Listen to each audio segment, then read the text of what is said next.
The Philippines has a drug problem, a big one. Their war on drugs has led to a brutal and bloody crackdown by police and vigilante groups, leaving almost 2,000 dead without charge or trial in just 2 months. And the US just promised $32 million to the Philippines to help win the fight against drugs. But what exactly will that money be supporting? Drugs are a big business in the Philippines. It's been that way for decades, but the country's new president, Rodrigo Duterte, has made it his mission to change it, even if it takes extreme measures.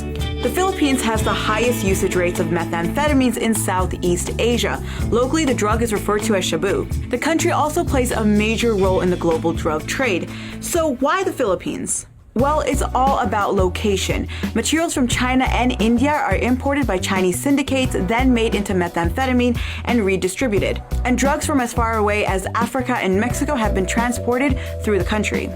Enter Duterte. During his 20 years as mayor of Davao, he fought crime and drugs using unorthodox techniques that some compare to those of a police state.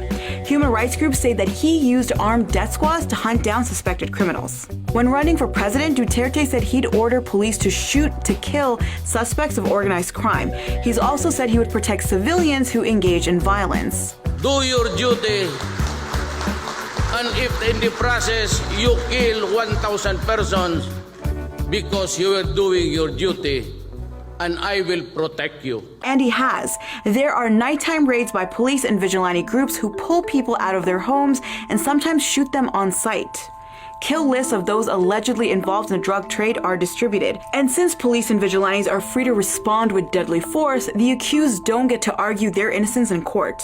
The result? In the first 7 weeks since his term started at the end of June, at least 1,700 people were killed in the streets by police or vigilantes who say they were part of the drug trade. But families and human rights groups say that at least some of the victims were in fact innocent people mistaken for criminals. Because of his reputation, Duterte is known as the Punisher, but he has a lot of support from Filipinos who want to see their country cleaned up. Opinion polls show 90% of citizens support his tactics, but the UN and the US State Department have criticized the extra-legal killings. We strongly urge the Philippines to ensure its law enforcement efforts comply with its human rights obligations. In response, Duterte threatened to withdraw from the UN. But U.S. Secretary of State John Kerry still promised the Philippines millions of dollars for training police in the war on drugs. So should the U.S. be helping fund Duterte's campaign of fear?